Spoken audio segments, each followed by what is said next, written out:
But first, a city employee impaled by a fence post after a crash at a West Side cemetery. The man was driving a Parks and Recreation pickup truck westbound on Castroville Road by San Fernando No. 2 when the crash happened. That's where we find Garrett Berger. And Garrett, do we know what caused that crash? Police believe that the man may have been having a medical episode. They put him at being in his mid-20s.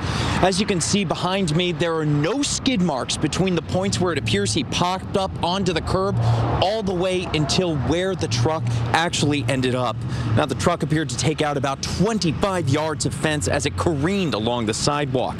Police say the fence crumpled until a section of pole slammed through the windshield, through the man's neck, and out the back window. Police believe EMS actually had to cut the pole to get him out of the vehicle, and he was brought to University Hospital with a piece of that pole still in his neck. Police say the man did have a pulse when he left the scene, but obviously had life-threatening injuries. Now, we checked a little bit before 5 o'clock back with police. They said that there was no change in the man's condition at that time. Live on the West Side, Garrett Berger, KSAT 12 News.